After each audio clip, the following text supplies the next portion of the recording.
A very warm welcome to all of you who are in our audience today as we start the conclave after a power packed inaugural session.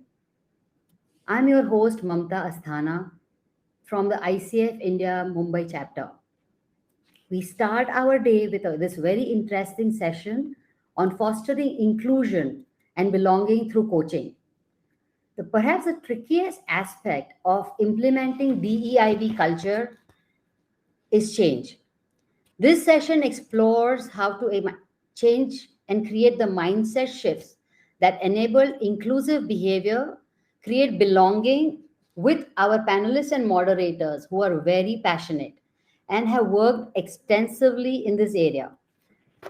And at present, I just would request you turn off all distractions and enjoy this fully great conversation. And I will start by introducing our moderators and our panelists. So our panel moderator, Shripad Ranade, leverages his rich corporate experience across geographies, sectors, and levels, and his textured lived experience, and employs a challenging but empathetic coaching style. He coaches leaders towards being strategic, effective, inclusive, and successful while developing purpose and authenticity in their life. Shripad, a very warm welcome. Thank you. Our first panelist, Brijesh Deshmukh, is an employee champion, people partner, and DE&I evangelist and LGBTQ plus ally. He's working in Fujitsu India as HR business partner and DEA and I lead. He has a strong track record in HRBP and people partnership and DEA and I lead roles. Across his career, he has been consistently delivering high performance in managing HR deliverables and has been an engender at work towards fostering diversity, inclusion, equity, and belonging. He has got a recognition as DE&I Champion of Change in D&I Summit organized by BW Business World in May 2022. In the same summit, Fujitsu has been recognized as most diverse and inclusive organization. Brijesh, welcome, and it's pleasure to have you here with us. Our second panelist, Rashmi Dixit, is a leader and a coach for over 20 years, working with Fortune 200 company. She supports senior executives, boards, teams to build sustainable strategies to thrive in change. In 2007, she launched her women-owned executive coaching and leadership development firm, which has served over 1,000 executives and leaders. She has worked with organizations and educational institutes to build DEIB culture. She is passionate about pay equity and last year brought a major change within an organization. She works with boards and C-suite leaders to implement DEIB strategies. Last year, she launched ICF Accredited Coach Mentoring Program. She has also presented at EMCC UFHRD in UK and City University of New York. She is considered as a subject matter expert, and her case study on organizational coaching, working through sexism, racism, and gender bias has been published by Sage recently. Rashmi, welcome, and it's so a pleasure to have you here with us. Our third panelist, Vaijayanti Nayak, a seasoned HR professional, has passion for leadership and capability development, building cultures for sustainable businesses, change management, and coaching for success. These, she believes, are strategic tools that truly impact business and need to be deeply embedded in the fabric of business strategy. In her present role at the Axis Bank, she leads the change and culture agenda for the wholesale banking business and champions the diverse equity and inclusion agenda for the bank. She believes that building equitable workplaces and leveraging true diversity builds a sustainable culture and a distinctiveness for the bank. She's passionate about driving the agenda of inclusivity and working on a diverse talent pool. Vaijanti, welcome. And it's a pleasure to have you here with us. Thank you. Shripal, I turn this session over to you. I'm wondering where we want to start because I have this embarrassment of riches where uh, I have only perhaps Mamta's 70 odd minutes before you come in right at the end. But thank you for doing what you did, which is that you set the context and made my job easy. So good morning to everyone, and good morning, good afternoon, good evening, depending on where you're joining us from. What I'm going to do is just contextualize what we are going to talk about today, and then I will go around and ask each of our panelists to contribute.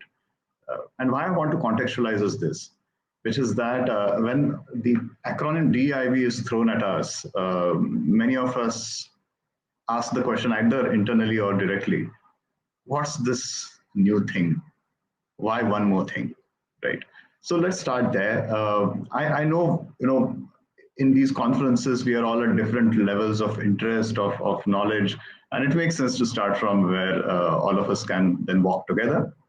And therefore, what we thought about is that, we first thought about, say, DEIB, which is really about there should be diversity in organizations, there should be equity that makes that diversity sustain, then there should be inclusion, which makes that diversity work, and finally, you reach the level of belonging where it becomes a way of life in the organization. And then we said, what do we want to really speak about as coaches and in coaching? And we realized that the relevance of coaching in all of these areas is perhaps not completely equal. And while there is a lot of business strategy and policy direction that is inherent to creating diversity in intake of your headcount, in retaining people, there's a lot of policy and related stuff in terms of how you create equitable rather than equal policies and so on. What we realized is that when you think about inclusion and belonging, that's not really something that you put on your slides. It's not what you present to each other. It is what actually happens between people and amongst the populace, which together come and run an organization. And therefore, we thought that as coaches and as organizations, let's look at how coaching as an inside-out developmental tool has a place and a role to play in actually creating mindset shifts that lead to inclusive behaviors and therefore march towards a sense or a culture of belonging in the workplace. And therefore, today we are going to focus as a panel really only on inclusion and belonging. We don't profess in 90 odd minutes to be able to discuss everything. So we'll focus primarily on how coaching as a methodology has a relevance and a role to play in creating inclusive behaviors and in creating a culture of belonging. So that's really the intent.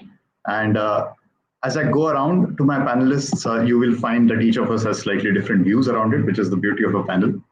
And I'm going to start actually by going directly to Brijesh, because monologues are really bad, right? I'm already feeling like I've done one.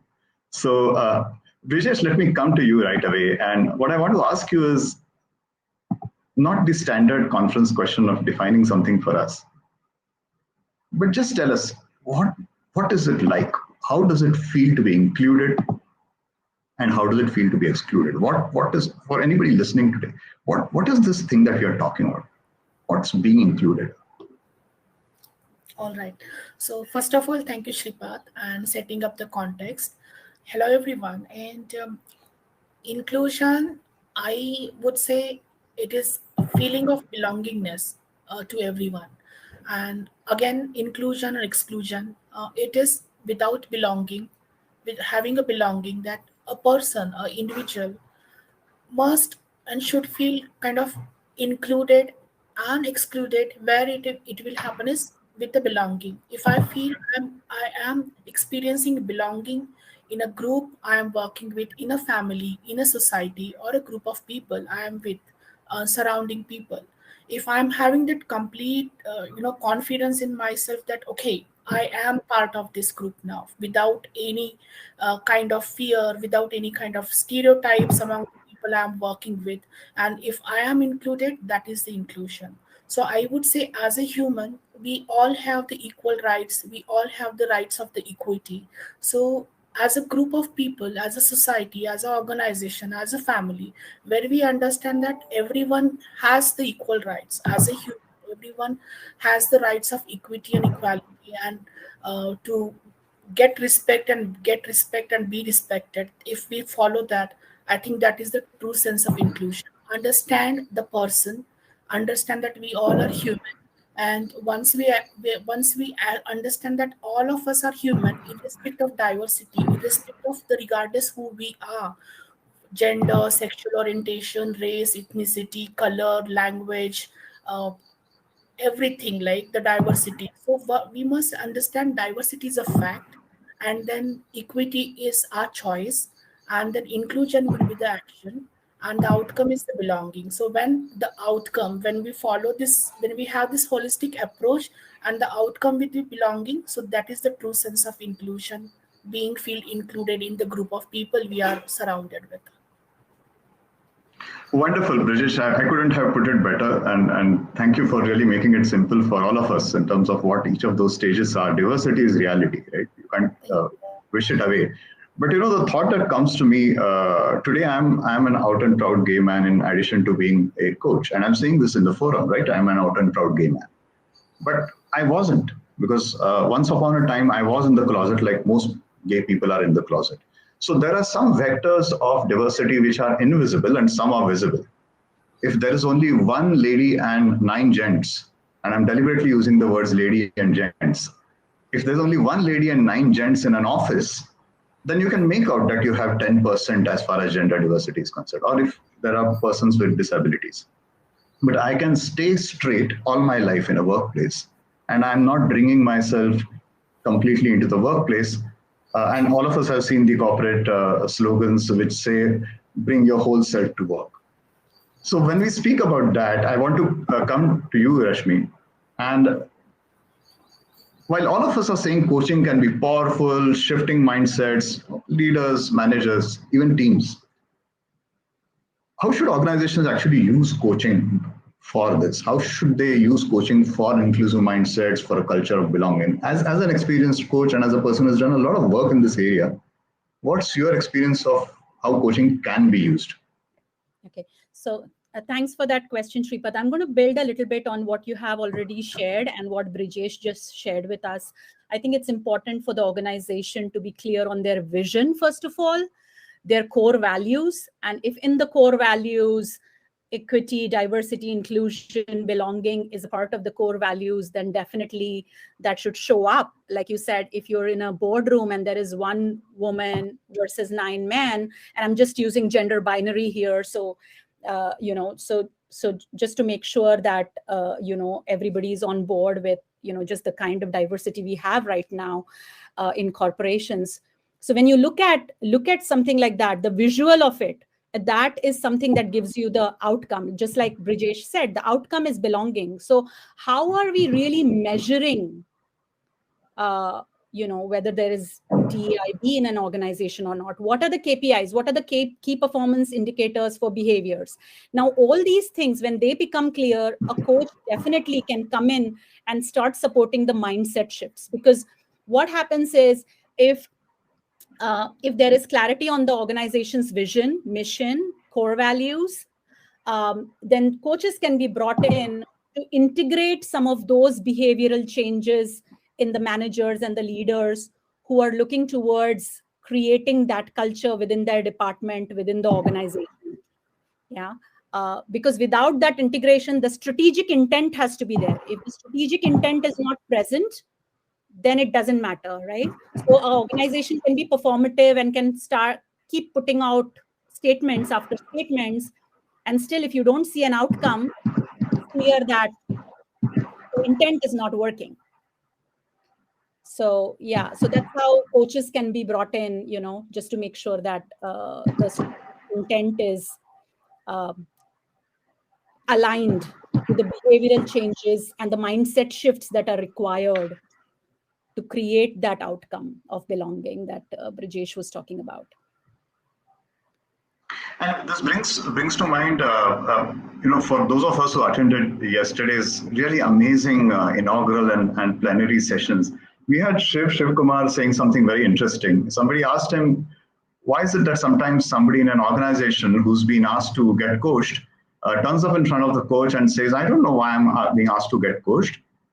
And they could say things like, I don't know why I'm being asked to get coached. I'm already inclusive. I'm already decisive. I'm already empathetic. I don't know. And what Shiv said is that means somebody somewhere chickened out on having that conversation before putting that person in front of a coach. And I'm hearing, Rashmi, that you are saying the same thing. If the organization has not done what it needs to do and just thrown a person in front of a coach or a team in front of a coach, then coaching as a tool has not been set up for success. And that brings me to Vaijayanti, because Vaijayanti, with your rich experience, you've been a CHRO, you headed learning and development, you are heading HR, you have charge for DEIB. So you've been wearing various hats. And I'm going to lean on you to provide us the larger strategic organizational context in large organizations as well as small. Where do you think mindset shifts and coaching sit in the broader context of what you're trying to get done with people?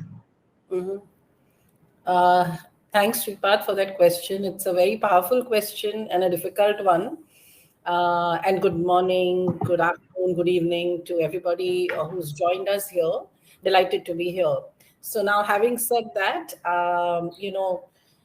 the road of D&I, okay, in large institutions or small institutions, okay, principally needs in some ways 2-3 things. Okay, number one, it needs to be tied to like Rashmi said, it has to be tied to the overall vision. I mean, I don't want to use these words because they tend to be overused and very poorly understood by people, but is it strategic for the organization, right? Is your entire top management, do they believe in it and do they give advocacy to it? So, that of course is one part of the story. The second is cultural, which means is DEIB embedded in your fabric, right? Is it understood by everybody? Because even if you get advocacy at the top, things don't change on the ground if people down the line don't live that, right? And I'm also going to pick on something that you said, that if you don't create and I'm not trying to link it to this entire focus of this conference, which is really about coaching, you see, look, there are 2 aspects I think I want to highlight here. One is that you use coaching as a tool to work on the mindsets of the leaders, right? I mean, coaching, I genuinely think is very powerful because it embodies 2 big principles. One is the curiosity, genuine interest in the other person, and genuine commitment in building them up, and therefore deep listening, right? Now, therefore, it sits in well in terms of developing our leaders in large, small institutions to shift mindsets. And one of the challenges that at least we find, because we do a lot of work in terms of unconscious bias and all of that, is people genuinely think, and this is a genuine feeling they have, that they're not biased, right? And then to, kind of get them to acknowledge that maybe when I say this, I'm actually demonstrating the highest amount of bias, because all of us are. It's the human tendency, right? So that's number one. Number two, getting them, the mindset alteration is also about fighting the human tendency for tribalism. Tribes, with we people of similar types, right? And the entire notion that has been seeded in organizations over the last several years of a leadership archetype. Today, we are talking a different language. So you're changing the language of the organization. So the other part is really creating a coaching culture. What does that mean? It means that as a culture, you're truly open. And in fact, our tagline at Axis Bank is Dil Se Open, right? Now, to make it a reality to people is of course, the challenge. So non-judgmental, trust. You got to have trust in the organization. These are building blocks of creating a coaching culture. And I do want to say 2 more things. I think I'm like getting into a monologue because this is a subject I'm really passionate about. is if you want really in large institutions to create DNIB, you have to be comfortable with conflict. Conflict is inherent when you introduce diverse elements, right? So getting comfortable with that. And the second is stay firm on values, but be flexible on how. How does it matter if I operate in a different style? I take decisions in a different manner.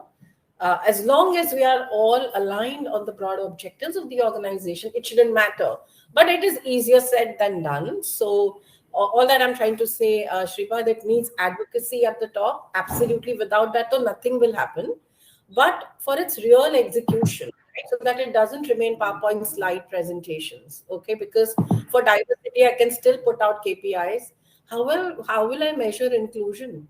Maybe I can look at retention of different kinds of people within the organization. Maybe that's one measure, but that's not the whole story, correct? So advocacy and embedding it into the fabric of the organization, which means your first level supervisor or manager has to demonstrate inclusive behaviors and use coaching as a tool, not just to build leaders, but to create an overall coaching culture. I think these are some of the things that come to my mind. And get comfortable with conflicts, because it's going to be inherent. It is in the nature of the beast. When you try to do a lot of D&I work, I mean, you infuse diversity, you're going to infuse conflict. So these are some of my initial thoughts on what you posited to me. What really struck me, Vajanti, about what you said was when you spoke about conflict, and just before that, you spoke about the fact that people should be allowed to perhaps behave differently or something like that, as long as they are sticking to a common set of values. And that really brings me to the other aspect, which is perhaps a less visible or a less obvious aspect of diversity, which is that when we speak about diversity, and when people came in today planning to listen to this, I dare say most of us expected to have a conversation only on identity diversity, on how can we have inclusion and belonging even if our identities are different, on gender, on disabilities, and so on. But the other and palpable diversity that I, in my work in strategy, have found is diversity of thought, behavior, and feelings. So many organizations also don't like people who think differently, behave differently, or emote differently. So that cognitive and affective diversity, if I may use the jargon, and in addition to the identity diversity, is what makes up that rich tapestry. And I'm hearing you say that that is going to create some conflict.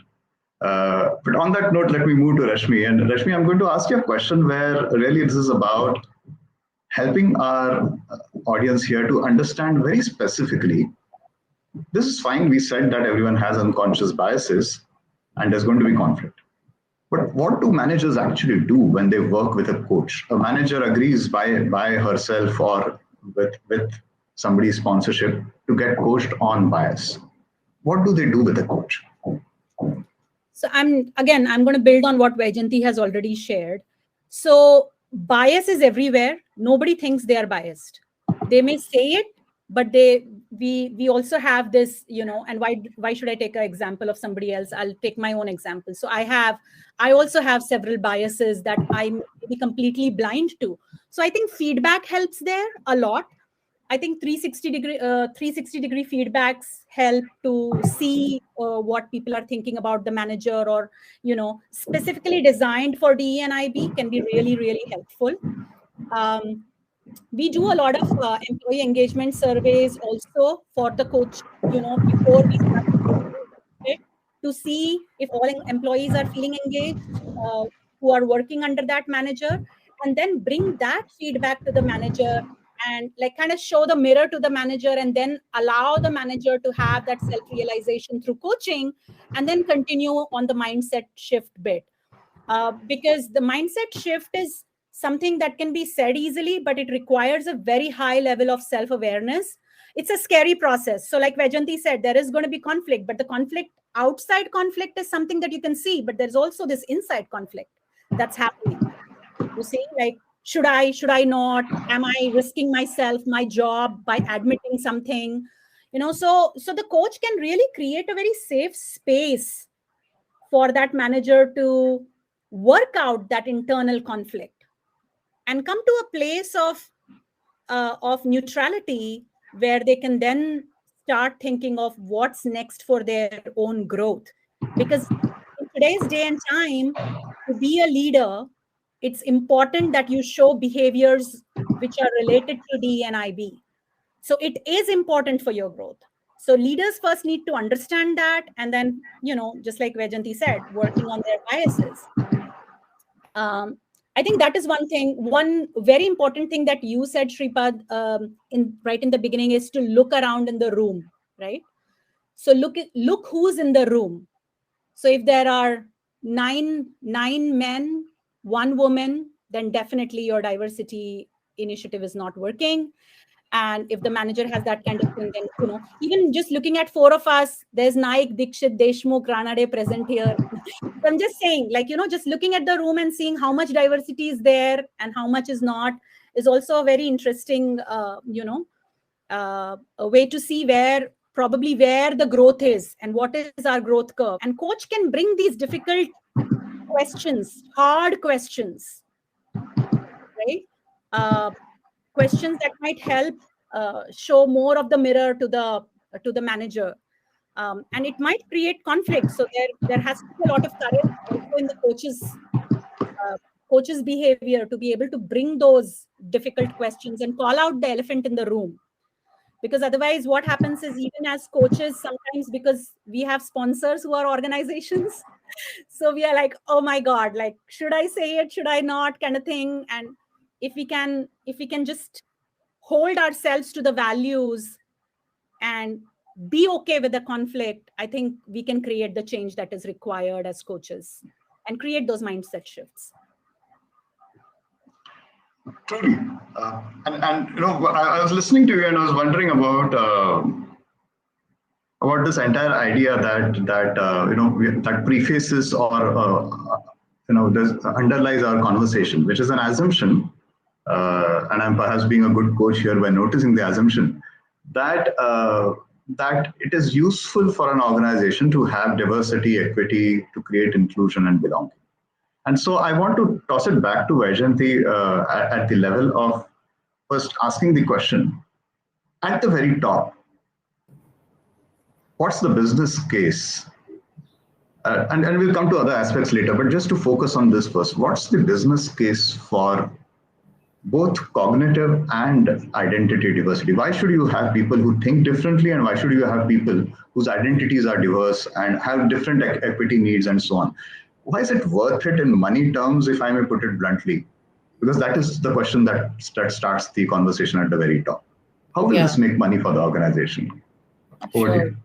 Yeah. Thanks, Shripad. You're always asking me the tough questions, but that's good because okay. So what builds actually the case for creating diverse workforce in the first place? See, first of all, your consumer bases are no longer homogeneous. They are different kinds of customers. Every organization has, whether you look at the FSI or you look at the software business or hardware, whatever technology industry, whichever business you look at, you no longer have only one type of a consumer. You have different types of consumers, right? So if you as an institution do not reflect the society, then you are actually operating in one slice and then pretending to service the larger society.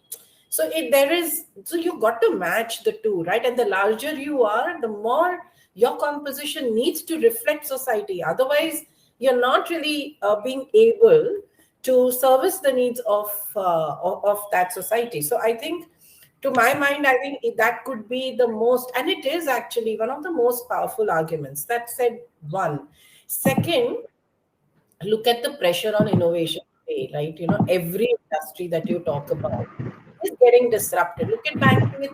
I mean, the way we bank today is so different from the way, my mother banked, or uske pehle to banking tha hi nahi, or things are rapidly changing. So to infuse innovation, we always want people to think out of the box. But what is thinking out of the box? It also means putting in people who are different and think differently. That automatically generates better quality, different ideas. So I think the case on innovation is actually also there very much. That builds actually a very powerful case for having a diverse workforce. So I would say innovation is fueling that. I mean, every single day we are pushing ourselves. Vaijanti think differently, right? So if Vaijanti interacts with another Vaijanti, it's very hard to think differently. Vaijanti needs to interact with somebody totally different from her so that the two of us can create something different.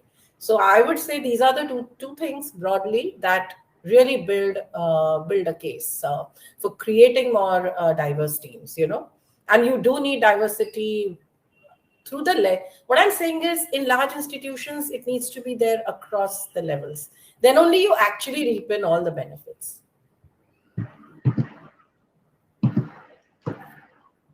One of the arguments that I have heard whenever one speaks about inclusive behaviors, and I'm coming back to the core of what we are speaking about, which is really not discussing so much about diversity, but discussing how coaching can be a tool there, right? So when I speak about inclusive behaviors, one of the arguments that is thrown back is you want me to include at the cost of merit, right? And it is made out, and in my mind, it's a false choice, as President Obama once said. For example, he said, sometimes voters are given false choices. You either get this or get that with the other party. We will give you the one which is better. Actually, a better administrator will give them both, right? So this idea that if you are inclusive in your behavior and in your actions and how you recruit and how you retain and how you kind of allow people to function and operate and turn up at the workplace, then in some way you are anti-merit and there's a definition of merit which is getting attacked. So Brijesh, I want to come to you with that, and then I do want Vaijanti and Rashmi also to weigh in on this very important topic of merit. But Brijesh, I'll come to you first on this. How do you look at this entire argument that, I can either have the most meritorious or I can go and do this sort of affirmative action? What's your reaction? So thanks so much. And kind of important question it is. When we speak about DEIB, that is diversity, equity, inclusion, and belonging. So the merit and equity is hand in hand, I would say.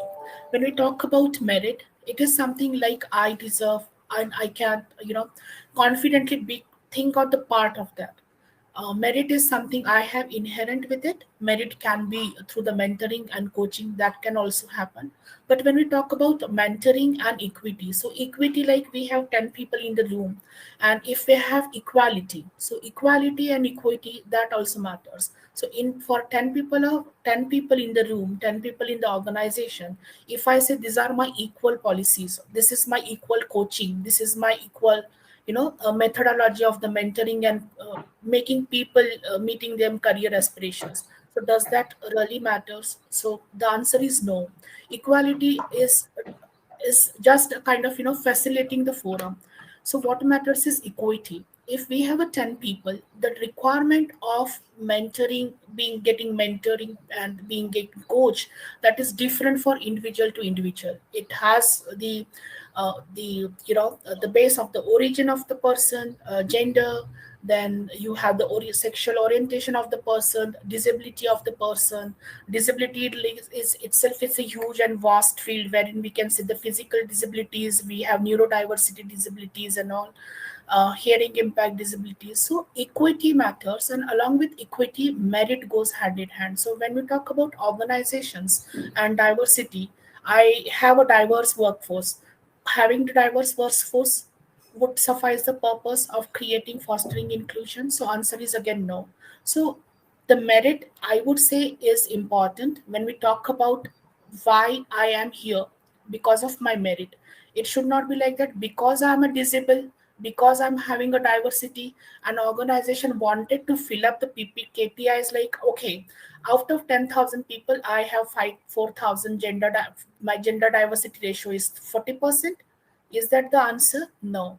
My answer, gender diversity having the 40% in the organization, is that the gender diversity, I have a 40% with the merit. This is their career aspirations, and this is how we as an organizations working towards meeting them to meet their career aspirations. So that I say merit is very much important. It's just not filling the gap of the diversity positions. Filling the positions with the merit is important for me in the organizations, because people will feel included. If they have the merit, they will feel included in that. Yeah. Yeah, I have personally noticed this. Someone once said to me while I was working in a workplace, saying, "Oh, it's easy for you because you are very good." And I said, "What do you mean?"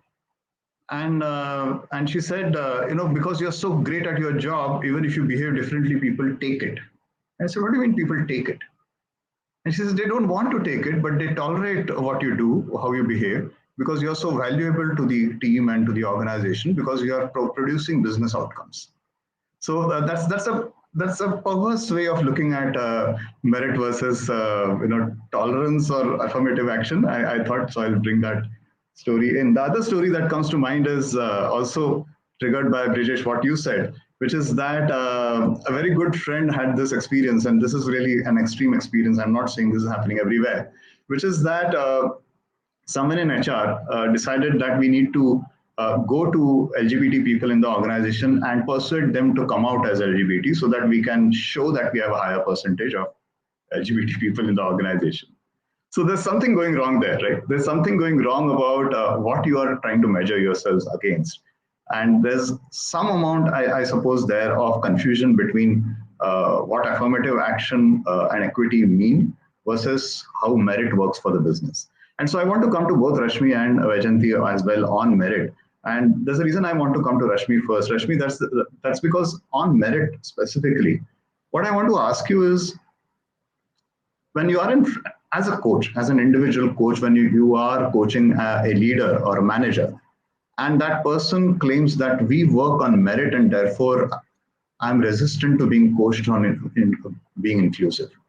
What are some of the open, thought-provoking questions that you can place in this space today for a person who's saying, because I subscribe to merit as a value, I find it difficult to subscribe to equity or belonging as a value?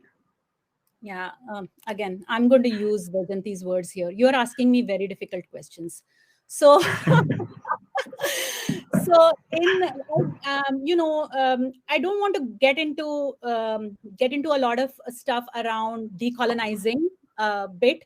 But what I'm going to do is I'm going to keep myself in the realm of the corporate work and coaching world. So what is merit? Who decides merit are questions that we should ask. How was merit decided? What did, and who are the decision makers for that merit? So what my study and my research has shown that there is a systems construction that happens where there are filters created for certain people to be able to get in and certain people not to be able to get in. Like, for example, there will be like, okay, such and such college, should be from such and such college, should be from, should work continuously for like 3 years or something like that. That itself becomes like both a socioeconomic barrier as well as a barrier for women to get in who will then have to continue work for 3 years without thinking of having a family or childbearing or anything. So I'm just saying, like, there are specific filters that have been passed down to us from like previous times, and these are very redundant today. They don't work for today's market also. Like Vaijayanti was talking about, that we are looking at more and more diverse populations that are then our consumers, our clients. So then they are our stakeholders. So then what does it mean for that? It means that we will need to look at what is merit, the question of what defines merit and how are we constructing the system for that merit. And for that, we need coaches, because coaches will have to ask these questions, which are very technical questions, to whether it is CHROs, or I constantly ask these questions to the CEOs, the C-suite people, around, okay, so who constructed this? When was this constructed? How has this been passed down? What kind of people does it allow? What kind of people it doesn't allow to get into the system? So it doesn't allow people to, if those structures are kept intact, which were based on certain ideologies, then it is impossible to create DE&IB.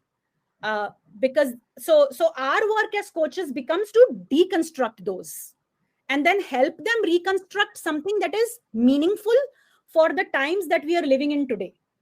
So that is what coaches can do, when they're supporting C-suite leaders to construct more DE&IB, like a foundational DE&IB, which is integrated into the strategic intent of the organization and then gives the outcomes that are required. Okay, so yeah. I want to come back to you on this, but and we have enough time. We are at 10:40 at the moment. We will leave about 15 minutes, I guess, for questions, because there are some interesting questions already from the audience, but we have some time. And Vajanti, I'll take the feedback that comes from both you and Rashmi that I'm asking difficult questions. So I have a very simple question for you. Okay. What is merit? What is merit? Simple question. Yeah. In fact, I was going to exactly answer with that question, with that particular thing, that, merit, everybody, merit is a sense of considering somebody worthy, worthwhile, right? And the general dogma around merit is that it is an objective, quantifiable thing, but in reality, merit is an equally subjective term. And look at the way we hire, right? So, so in fact, I must share an experience with you, which we ran in Axis Bank, which is called the Housework is Work campaign. Now, the objective of Housework is Work, of course, was to reach out to women who had opted out of the corporate bandwagon and wanted to come back. But the fundamental premise was that skills is what really matters in doing a job well. So even if you've had a break, but you were doing something else, maybe running your own little business or even raising a family or whatever you were choosing to do, you develop life skills, right? And those life skills are portable. You bring them to the workplace and we're happy to look at it. So we've gone ahead and hired a few women there as well. But that actually is altering the template of hiring itself. Like traditionally, and again, I will also try to answer the earlier question you asked me, the business case. When you, define a template in a rigid manner, has to be an MBA from such and such an institute with 5 years of experience or 10 years of experience, you're creating an unnecessary thing of talent shortage. Whereas you can change the lens to talent abundance if you were to simply expand your notion of who can actually end up doing the job well. So you've got to change that mindset from, measuring people through only one lens, ki bhai qualifications kya hai and experience kya hai. And it is hard. When we trained our own internal people on hiring only on the basis of skill, it was a journey and an eye-opener for all of us. That so many times we conflate experience with skills. And that is a natural bias that comes to all of us, correct? So I think you also got to, wear the lens of talent abundance and be willing to look at talent that can come wrapped in a different package. So let's say the early incumbent looked in a particular way, dressed in a particular way, behaved in a particular way, maybe somebody else will be different. But what are you looking for? You're looking for the person to succeed at the job, to have a bunch of skills. So how does it matter if the packaging alag hai, to kya farak padta? So that it is not an easy sell. It is difficult, which is why, we run sessions, like I said earlier also, on uncovering your biases, even at the time of hiring, at the time of making any people decisions, so nudge people gently, sometimes don't be so gentle, sometimes push them. So a bunch of things. But coming back to your original question, see, merit is maybe misunderstood in some ways because it is also subjective. It is in the context of every institution and in the business and its own history, right? So because there is a certain success footprint, we think कि उसी footprint को अगर हम replicate करेंगे तो हम succeed होते रहेंगे. And then we get into a trap of talent shortage because you won't have infinite number of people like that. Because you define people through some externalities. The harder thing is to hunt for skills. And the minute you hunt for skills, I think your vistas open and then it becomes, in that sense, better access, better opportunity opportunity and real merit to come up and thrive, survive in your organization. So you should not just use this word without knowing the context. So if you ask me a catch-all question, of course merit is important. How can we say merit is not important? But the thing is, you have to unpack the meaning of merit. And once you start unpacking, we will discover that there are many angles and shades to it. And we will expand our talent base. And therefore, we will be able to move our lens from talent shortage to talent abundance. I think if you were to do that, that itself will serve us well as an institution, because you know how difficult it is, in today's market to attract, retain, keep good talent. So I think it's in our interest to unpack this word, learn more about it. And of course, the value, we have to be meritorious. I don't think there is any taking away from that, but deepen our understanding of the word and not going at a much more superficial level. That's the only thing that I wanted to add.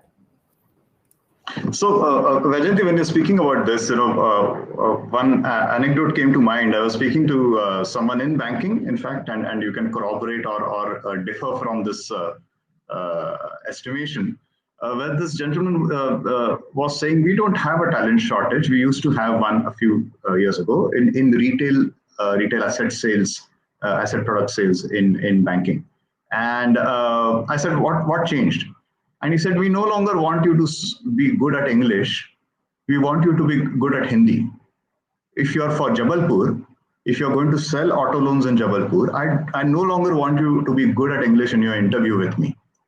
And so I have realized that was a hoop I was asking you to jump through.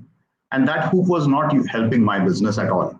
So I didn't need to do any affirmative action. I didn't need to be nice to people. And I'm not doing it because I'm a nice person. I'm doing it because I need to shift to what works for my business. And now I'm making sure that someone who can't speak a certain kind of Hindi is not going to Jabalpur. So that's merit in that context. Yeah. So I want to come to Brijesh, but before that to Rashmi. And Rashmi, I want to come to you with something very specific because you said you have had a little bit more to say on that. But my question to you is very specific, which is, as coaches, we know that we coach our clients through discomfort. We take them from a position of emotional confusion, a confusion of what they stand for, towards clarity. That's something that coaches do all the time, right? So when you're coaching someone on this particular aspect, if inclusive behavior is a topic or theme of the coaching, one of the things that coaches seem to do quite well is to understand what causes this sort of discomfort in the first place. And hence we are able to ask questions around what causes that discomfort. So I, as a coach, for example, remember asking in the past questions like, how do you know that the person needs to speak English? And to that example of 1 minute ago. And then the person looks into the distance and say, actually, I never thought about it, which is what coaching is, right? So Rashmi, what is the seed here? Why are we so uncomfortable with people who are not like us?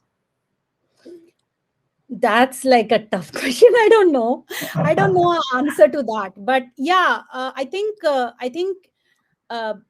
it's just psychological safety. It's just Vajanti used the word tribalism. I think it is ingrained very, very deeply inside our psyche that we are most comfortable with people who are like us. Yeah, and so that is something that needs a mindset shift within the coaching industry as coaches ourselves. So one of the things that I have that I've seen a lot of coaches here in the US use, and as well as in other countries use, is understanding where am I coming from. So as a coach, I need to know what is my identity, where am I coming from, what are some of my biases, because before even I start engaging in a coaching conversation.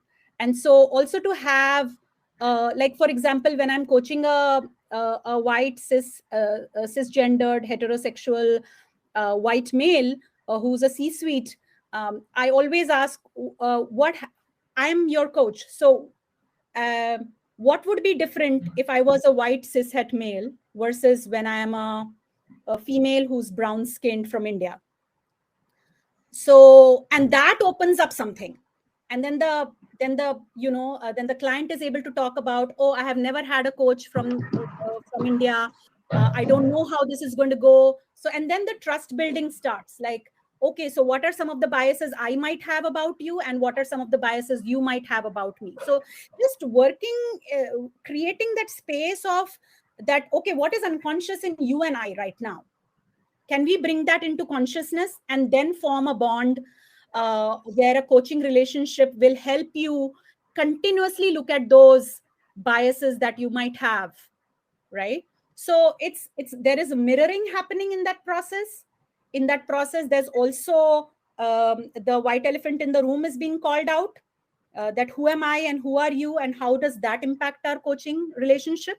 So I think those become some important aspects of coaching, especially for coaches who want to do this kind of coaching. Right. And when you speak about that, one thing that comes to mind is you have an organization of 10 people and they're all being coached. That's fine. But then you have an organization of 10,000 people like Brijesh has, or you have an organization which is of many tens of thousands of people, have lost count, like Vajanti has. And then you run into very different organizational challenges, right? And many people in the audience today are actually corporate professionals and are working in large or small organizations. So let me come to that. How do you coach at scale? How do you, and I'm using coaching in a very general sense. I'm not saying bringing in and hiring and paying an external coach and like me or Rashmi necessarily, but how do you make sure that managers are asking the right thought-provoking questions? For example, on the field, on the last mile, or in an operations team, in a coding team in software, how is that first level manager asking the right coaching questions? Such as, when somebody says, I can't work with this woman. What is it about this woman that you cannot work with? What part of her womanness can you not work with? What kind of her, what part of her capability gap are you most riled about? These are open-ended coaching questions. And in an ideal world, first-line managers ask these questions and kind of coach for inclusivity and coach for success. But in a real world, how do you scale even the basics of DEIB? So Brijesh, I'll first come to you. You told me 10,000 and that's been in my mind. And you said your organization is growing. Perhaps if I ask you next year, it will be 20,000. That's just Fujitsu in India, right? So how do you scale anything at all at 10,000? You're on mute, so. Yeah, okay, so very interesting. And so I would say overall a generic, I would add how we are doing it in Fujitsu later on. But overall generic, if I have to say is, I would say talk more, and talk more. So that today they will listen, tomorrow they will understand, and day after tomorrow they will accept. This is how the holistic approach is. Talk more, and when talking about overall organization and all the biases, unconscious biases, stereotypes people have, a very generic and common is like hiring managers, they will have a kind of confusion whether should we go ahead with a women applicant if the work environment is 24/7. Women cannot work in 24/7. So this is a very common and generic question we face as an HR professional, and hiring professionals also, from the hiring managers, first line managers. So the overall methodology what we have adopted in Fujitsu is just asking them why you think so. So the answers were family responsibilities, so many things, and then the security and safety. So the answer was that as a male, do we not have a families? Do we not have a security concerns? So the answer was yes, we do have a family, we do have a security concerns. So that was the answer to them. So equally, as you have the security concerns, so commuting from office to home and home to office during night shifts, and you also have your family members at home. So same here that with the women also. When we talk about the society and there is something kind of attached with the main gender, well, the female gender, that these are the responsibilities at home for male gender and the female gender. So the answer today is like, at home, if we are looking at that, most of the families are nuclear families, and the maid are also supporting female at home for all the domestic related things. So that question, that definitely stops all kind of this kind of biases and the concerns people have. And as I said, talk more, talk more, and talk more. Why it is important? So as Vaijanti has said, beyond PPTs and the KPIs, it is very much important to cascade across all levels of the organization, where Fujitsu India we have around 10,000, Fujitsu globally we have around 150,000. So where we say 150,000 globally, so the global vision of the Fujitsu leadership to have the diversity, to have the equity and belonging for everyone, and we can say proudly that yes, we are the organization who is equal to everyone. We are focused on SDG goals, United Nations. If I talk DIB, SDG goal 5, 10, and 16, we are focusing on gender equality, reduce inequalities in justice and fair institutions. So if we are working focusing on these SDG goals, so it is important for each and every person of the organization feel belonging to that vision of the organization, to feel belonging equated with that vision and mission of the leadership, why we are doing and why it is important. Is it important for me as a person? Is it important for my business, my organization, or as an overall society? So answer is overall society, we need it because we all are human. So that message was there through, I am repeating this is talk more, and talk more. So this is how the holistic approach we have, methodology we are working towards fostering inclusion in Fujitsu. We are focusing on the communication from the leadership, from us HR team, and from me as a DNI lead for India GDC, that we are doing this beyond celebrating and commemorating the significant days. 365 days, we are just saying that this is it we have to do. This is it we have to do, and why we are doing it. Gender diversity, gender hiring is just not filling the gap of the having the percentage and representation.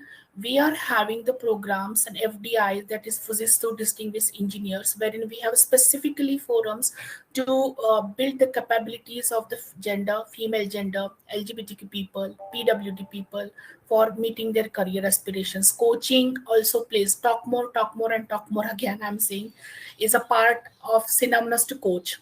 Coach people. Why you are doing, why, and what are the benefits? What will be the outcome? So the answer we are saying, it is not for a business. It is for you as a holistic, making you a human as a holistic, that you are included everywhere and everyone is included everywhere. So that's how the message we are, talking about why, how, and what is the outcome. So I say again, speak, speak, speak. Everyone should feel comfortable to speak up for themselves. Everybody should feel comfortable to, speak for others. If we observe, experience a kind of bias, kind of stereotypes and happening somewhere, so we must make them aware that this is how you should not tolerate it. Speak up for yourself, speak up for other selves. So this is how the confidence building and creating the culture of belongingness. And our tagline at Fujitsu is be completely you and succeed in your career. So that's how it is. Just speak up, talk more, and talk more. You're on mute, Shripad. Shripad, you're on. It has to happen once in every session. I'm superstitious. If you don't do it once in a session, it doesn't work. So, but Brijesh, when you say that communicate, or talk, what comes to me is that when you talk to 10,000 or 100,000 people, and I'm coming to Vaijanti for that, as a time check, we have about another 10 to 12 minutes, after which we will go to Q&A. So let's consider as a panel the last 10 minutes or so. But Vaijanti, when I want to come to you specifically about your workplace, which is about a really large service organization and it's very difficult for you to scale this, right? And I have heard in the past a debate about, do you want to scale the why, which is that people should understand why the organization wants them to behave in an inclusive manner, and why the organization wants everybody to have a sense of belonging, versus the what. See, karna kya hai bolo. And I have heard Vajanti, you mentioned at some other forum in the past that it's all very well to communicate purpose. But at the end of the day, a person in their daily job needs to know what behaviors are encouraged and not. And then they can do their job with or without a coach of aligning beliefs so that behaviors happen. So focusing specifically, Vajanti, on that, how do you tell people what to do at scale? Yeah. No, very good question. And indeed, it is a challenge. Let's accept that, because it's a widely distributed workforce, and you have the entire country covered, and people doing different things, reaching out to different customers. That adds to the complexity of the task. So I will just build on what Brijesh said. Talk more, talk more, talk more. So what the word we use is evangelize, evangelize, evangelize. Okay, and not as a separate message. We try not to do it as a separate standalone D&I messaging. We try to embed. So the other E is, one is evangelize, evangelize, evangelize. The other is embed. So in our induction program, we will run a session around this, so that anyone who comes in new knows that this is something that is expected from you as a member of this organization. So it's very clear. Then we try to infuse it, and that's so embedding. When you're hiring, you may be asked a question that, are you looking at diverse talent pipelines when you're hiring? And by that, it's not only gender, LGBTQ, PWD. It also means, are you flexible on domain, or you want exact 100% fit? So they so like that. So in every process, when you are promoting, you're nudged, that who are you considering, right? When you are being built up for managerial work, then this is an integral part of it. Like, how do you create inclusive workplaces? That's your responsibility. So the how becomes important, and it's part of everyday conversations, because if we don't do like that, then we simply cannot scale up, right? Now, the other aspect of scaling up is you can't have a central D&I team with, say, 3-4 people who can really do this all the time. So you have to also think like a salesperson, right? How do? They create distribution channels. So we have to work, and that's what we do. Create our own distribution channel, which means we have our own evangelists, or they're called the diversity, the local regional diversity champions, or Sherpas, or whatever you want to call them. And in their regions, they work on helping people create sustainable and inclusive workplaces. So I don't think so. I completely endorse what Brijesh said is talk, talk, talk. Then they will listen, and then maybe they will understand. So it is super important in a very large place. You have to keep it, because you see, people are also coming and going. It's not a static work. So you cannot ever give up on that communication bit. But if you've embedded it in all your organizational processes, then it amplifies that. The third is, of course, signaling. In a very large institution, or anybody who works for a large institution will know the importance of signaling. We sometimes may say, oh, this is only virtue signaling, but there is a little merit in it, because you signal to the large workforce that this is what we exemplify. We value this. You've got to use a combination of techniques to get your point of view across, and slowly, but steadily, the wheels will change. But to get it into the DNA is actually going to be work in progress, because I always say this is a slippery slope. Every 2 steps we are taking, we have to be very mindful that we are not slipping back, right? So manager interventions, leadership interventions, and the how of it. So in fact, we run a course which is around bias again, where we don't restrict it to self-awareness. What are the tools that you can use, not only to correct your own biases, but to correct and maybe point gently if you see somebody being quite biased about certain things. So I think you have to equip people with tools in a large institution. You have to distribute, like create a sales organization. So we have, some 32 champions whose role is to evangelize it in their respective lines of business and regions. Evangelize, you embed, and you equip people. I think I would say that these 3 E's, or whatever, for ease of understanding, in a large institution that we need to do, and we have to like keep at it. You can never say, "Chalo, I'm done with evangelization." I don't think we'll ever be done with it, right? So this is what I can say. It's a long journey, but I think it's a journey worth traversing, because what we will achieve as an institution, I think it will be phenomenal, right? Our connect with our customers, our connect with our employees, I think will become truly deeper. And I think simply for that, I think it is truly worth it. That's all I can say. Wonderful. And managing time, I thought perhaps we will do another 4 minutes, perhaps go around the table. But I think we will skip that because we will have Q&A, and in Q&A we'll get a chance to express ourselves depending on who the question comes to anyway. And Mamta will be coming in about 4 minutes from now, and kind of carrying the flag of the Q&A for us. But before that, Rashmi, I want to use these last few minutes of it in a panel format to really walk back from the entire discussion, which was for the entire organization, which was about merit throughout the organization, behavior throughout the organization. Vaijanti spoke about evangelization. Brijesh spoke about talking. All of that they spoke about was really about scale, right? Let's walk a step or two back and come back to the so-called DEIB team and the so-called L&D team within an organization, right? And these are people who are trying to decide, among other things, whether coaching is a great thing to use. And so we are at the ICF India coaching conclave here today. So I want to end on that note between you and me, Rashmi, as coaches. Share with the audience, what should coaches be used for? And I'm using the word coach in a very general sense. I mean coaching skills for managers, I mean internal coaches, I mean external coach practitioners, anyone.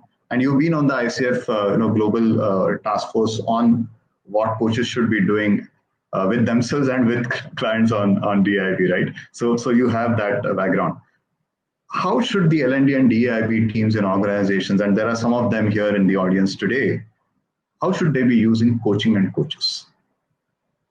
So one of the things is definitely knowing the strategic intent. So I'm going to pick up the word that Vaijanti used, is the embed piece.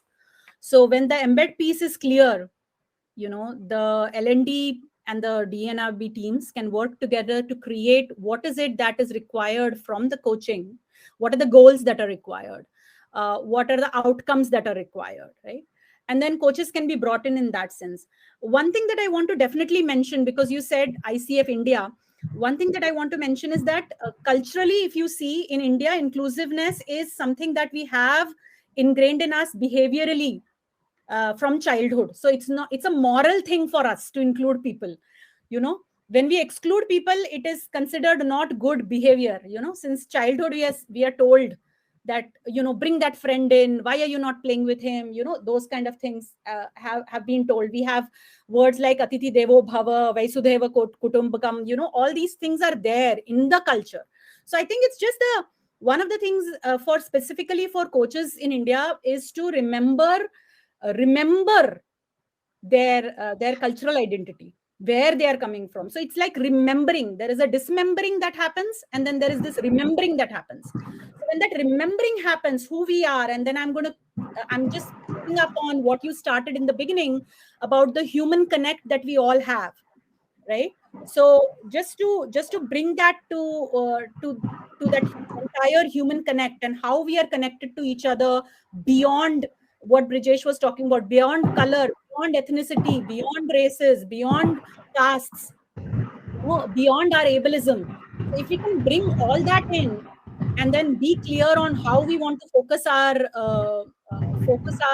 practices in organizations. I think Vaijanti and Brijesh are already doing such wonderful work in their organization.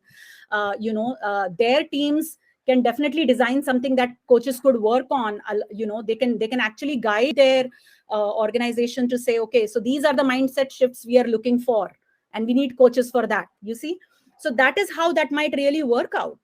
So it's really a very collective and collaborative process, which is because India being a collectivist nation, like a like a country where there is collectivism is a morality. You see, it's a moral value. So it can be used more, whereas in other Western countries, there is so much individualism, right? So I think that is something that we need to really, really tap in. Okay, and yeah, so that was a bonus, right? Because you picked up on India, and that was a point worth making. So thank you very much for making that point. What do we do here in India? And right on cue, Mamta is back. Mamta, we are all yours on questions and answers. You're on mute, Mamta. Sorry about that.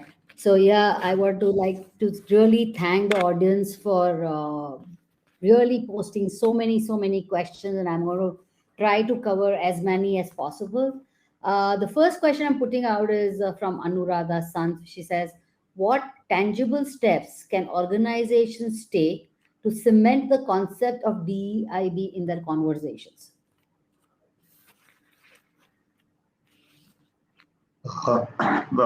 Anybody would like to volunteer? Maybe Vaijanti, if you could look at this. Tangible steps to cement DEIB in conversations. All right. So my answer first off the bat is that, these are not going to be sequential steps. They are going to be steps within, these are nested processes, if you know what I mean, right? Because it's such a complex topic. But the first step is really to understand, where is this coming from? What's driving this? And then from there, the whole strategic intent that Rashmi spoke about flows everything else. So I will say, for an institution, actually, you need to create, 3 broad buckets. One is you have to create the policy and governance framework around it. That is important, right? Because people need to know that you have this policy, what does it mean? And indeed, if they are witnessing microaggressions, who they can go to, so on and so forth. So the policy and governance piece is one. And then, of course, this whole, then you have to start the evangelization piece that I think Brijesh very eloquently put it out. And the third is, of course, the whole, the embedding and building capability internally to understanding this and to executing it on the ground. So embedding and executing policy and governance and this whole evangelization. So these are nested steps, I mean, I can't really say do this, but at the first thing is, what is driving this and why is this coming up now and how is it important to us? Once we put that in place and, put it out, then you can do all of these and you have to start them all together. Because, जब हम कुछ करते हैं, then only वो मंथन होके कुछ निकल के आता है, then we again course correct, then we again start doing something. That's a learning I have had, but look at it in these 3-4 buckets and start your journey. But please, begin in a very large institution. It's very important to put policy and governance frameworks to do that. And then, of course, do your evangelization, then do your embedding, do your culture and execution. I don't know if that Vaijanti, Vaijanti, I also heard something else that you said, which was about, asking those questions. What are we trying to achieve here? Why are we trying to do this? And that will be music to the ears of the person who asked the question, Anuradha. She's a master coach and has been a CHRO. So that is where she's coming from. She's seen both sides. So thank you, Anuradha, for your question. Mamta? Yeah, thank you, Vaijanti, for kind of simplifying it and putting it in a simpler framework and nesting it. The next question is from Bama Shiv Kumar. It says, how different should coaching be in the context of a DEIB? Should it be coachee specific or organization oriented? So I will, Mamta, I'll kind of take that question myself in my role as a coach, but I would then request Rashmi to chime in if she will, which is that this is a deceptively simple answer. Coaching is always coachee specific. The coaching conversation is never about the organization. And therefore, if the organization expects that a certain set of key messages should be delivered in the coaching conversation, then the organization is not using coaching the right way. So and this is always the process of organizational coaching, which is that there has to be 4-way or a 5-way communication between the organizer, as I call it, HR, or the sponsor, which could be a line manager, the person who's about to get coached, anyone else who's holding these cards of what needs to get done, the coach themselves. These conversations should lead to a broad understanding of why the coaching is happening. But within the coaching conversation, always, in every situation, it has to be coachee specific, because it is about the mental life of the coachee and not the office life of the organization. So that's my take. Rashmi, would you want to add to that? Completely agree with you, Shripad. There is an agreement, a two-way agreement that needs to be also made around, understanding what might be instrumental growth and what might be individual growth. So something of a growth that the organization needs from the individual will come under instrumental growth. And some things might be just individual growth. So if there is a clarity around what the organization is wanting from this individual, then that has to be clear as well.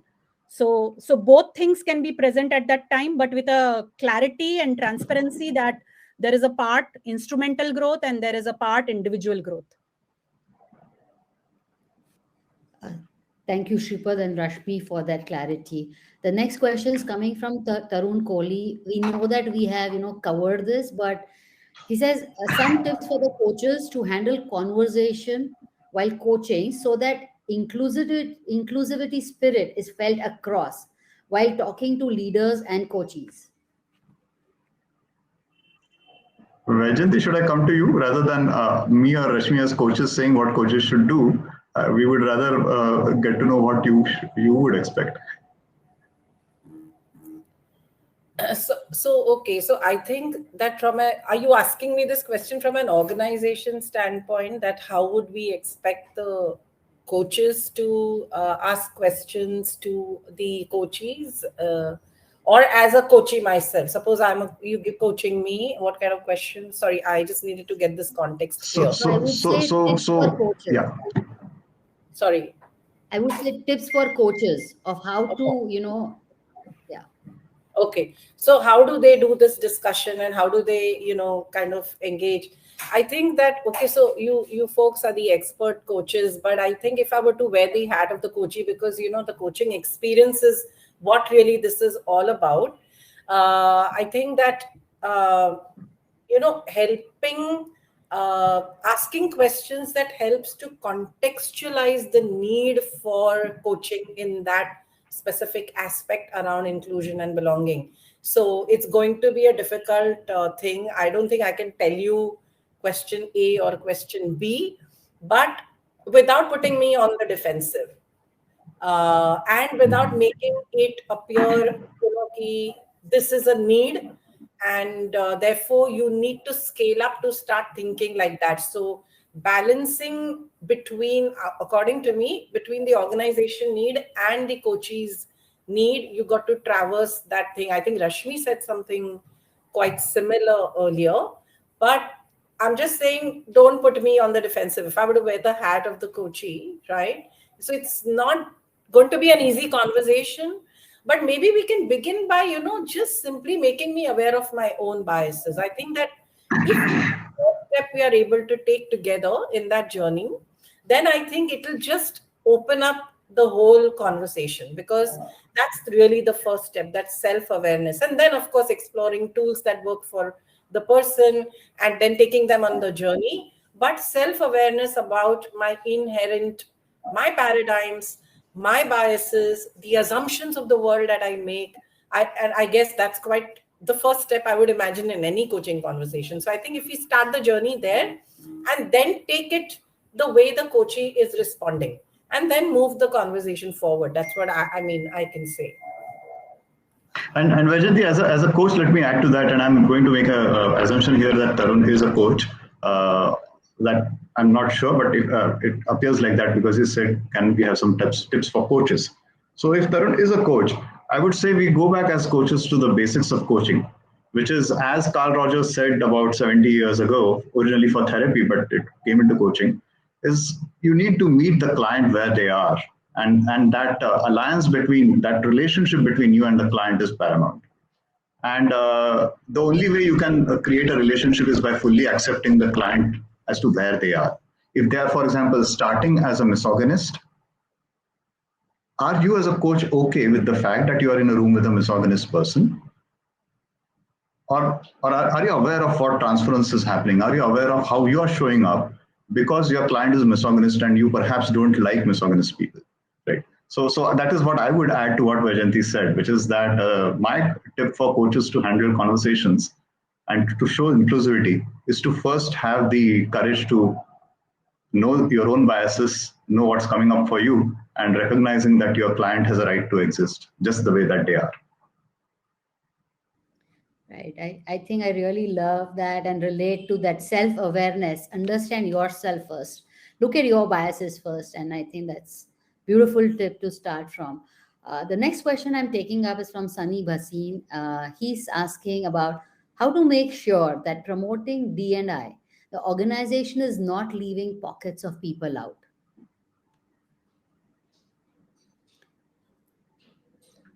And I think it would be a very interesting question for Brijesh because he has really led this in so many different places. We would really like to hear from you, Brijesh. Okay, thanks so much for the question. And like we all already have spoken, Vaijanti, Rashmi, Shripad, and myself, it is important why, for whom, and how we are doing. So that is important. Even if just now Shripad, Rashmi, Vaijanti have spoke about, even if it is coaching, so who we are coaching it. So same ways it goes for the DIB, to why we are doing it and with whom we are doing it, right? So if I talk about my organization, I know this is how my overall diversity, and this is the representation, gender diversity, this is LGBTQ community, this is PWD, and then we have again a class, like people from whose upbringing is from the metropolitan cities, whose upbringing is from the countryside, and ethnicity, race, language, everything. So this is how the overall diversity I have in organization. And to answer this specific question is, I would say, to add another thing is, generally people say corporates are just doing a corporate lip sync, and it's just like to show the PPTs and the KPIs and the presentation in the conference rooms with the leadership. So it is no, for sure. We have reached that level where equity, equality is now part of the organizations. I would like to give a very good example here. Last month, June month, we all have celebrated Pride, the commemoration of Pride Month. So one of our associate, he reached out me, and Brijesh, he said, Brijesh, thank you. Thank you, Brijesh. I said, why? So he said, I came out to my parents last week. I said, oh, wow, that's good. If you need anything in the organization, please let me know. He said, no, Brijesh, I don't need anything, any support from your side, because already there is everything in Fujitsu, in my team. I have that confidence that I am included, I am feel belonging. So when I told my parents that I'm a gay person, my parents said, why are you gay? So he said, no, it is not, there is no why and there is no answer. This is how I am. They said, what your team will think about you, what our relatives will think about you. Don't tell anyone. You have told, हमको बता दिया, बस हो गया, बाहर मत बोलो. He said, no, daddy, my manager knows, my HR knows, my team knows, and I'm absolutely comfortable there. The culture of the organization, the opportunities I'm getting, the belonging I feel, day-to-day interactions. So my organization does not have any problem with it. So I think you also should not have any problem with it, and my relatives will not have the problem with it. So then his father said, how come is it possible that you are working with so many people and they are working with you, and if they know as your priorities? He said, that is the difference, that is the culture now of everywhere. And outside, if you look at it, so much sensitization is done, and I extremely feel proud and happy when we talk about corporate, as I represent my organization, as I represent corporate India in this forum. I would say our role is there. We are creating the shift of the mind shift we are creating now. And the overall change is definitely not at a broader side, but it has started. The change has started. People are talking about it. People are saying proudly, and people are coming out in the organization. So that's how it is the corporate role. I can say as an answer to this question. That was so beautiful. It really is like, your heart fills up saying that you can actually come out and be yourself. And that is like, you're doing really amazing job, Rajesh. And I would like really want to see each and every organization being there and just every person being comfortable in their skin. And that's where the start begins. I push in one more last question, uh, because I don't want this conversation to stop. So yeah, I think let's overrun by 5 minutes. And the last question I'm taking up is from Parijat Gupta. He's saying, how can coaching help tap leverage skill potential of an employee, which may make him feel inclusive, belonging to an organization? I know Brijesh has already covered it, but I still want to hear more on this.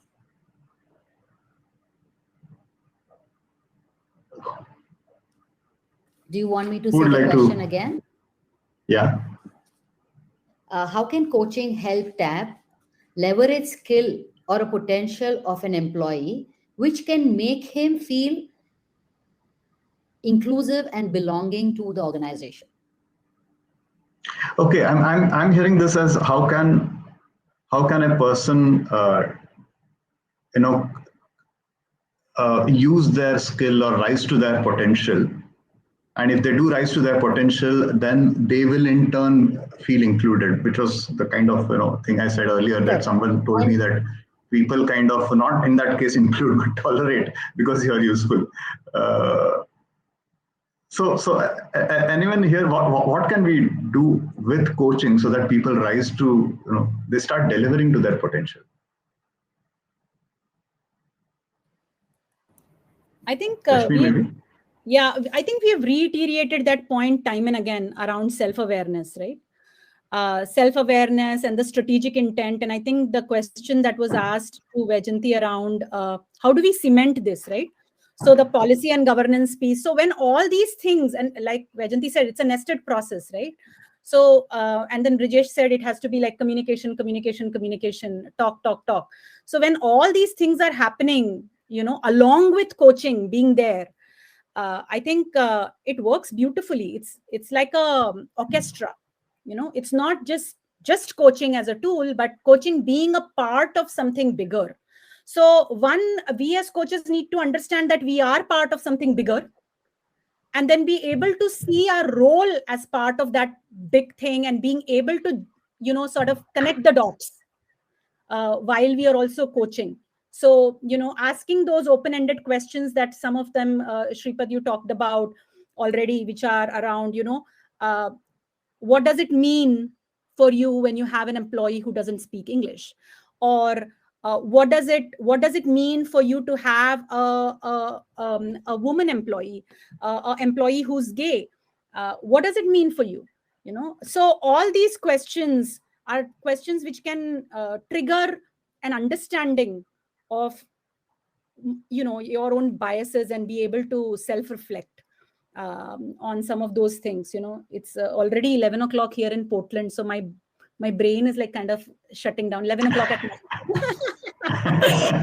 Well, it's almost 11:30 here, of course, in the morning, and I would, Mamta, abuse your time control to add an anecdote to what Rashmi said, and I suppose we are directly out of time after that, and you'll have to make closing announcements. But just an anecdote, Rashmi, to add to what you said. So, because Parijat is speaking really about how can coaching help the employee themselves to rise to potential or use their skills, with the assumption that once they do that, then they will feel included. And this happened at my workplace several years back, where I found that there was this girl who said, I'm the only girl in a team of 5 people. And the men go down and have what is called chai sutta, which is essentially they go down to the small kiosk downstairs where some of them smoke, some of them may have something else, nothing nefarious, hopefully. But they take project decisions there, the four of them. They reallocate work. The project manager is part of the four of them. They reallocate work.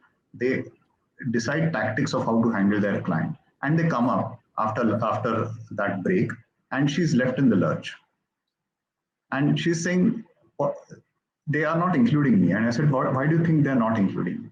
And she says, I think they perceive that as a woman, I'm not going to be good at handling crisis situations with a client, and therefore they want to get it done the male way. But I'm actually really good at handling crisis situations because I have certain, stereotypically female skills of being low on aggression and therefore being better on mediation. She had that self-awareness. And so I got all of them into a room and I said, you guys are trying to solve this particular problem, and I want her to be the person actually speaking to the client on this. All of you support her. How does that sound? And there was a look of panic and derision on their faces. But they finally worked on it. And I think they were a better team at the end of it because they suddenly not had 4, but 5 people who could handle the client. And I'm sure she felt included after that compared to earlier. So just an anecdote to add. Mamta, back to you. I'm sorry, I abused your time control. That's all from us. So yeah, and with closing, I would like to really thank Vaijayanti, Rashmi, and Brijesh. The 90 minutes have just kind of flown by, and I'm sure everybody, all of us, have been completely spellbound with the conversation that has been happening here.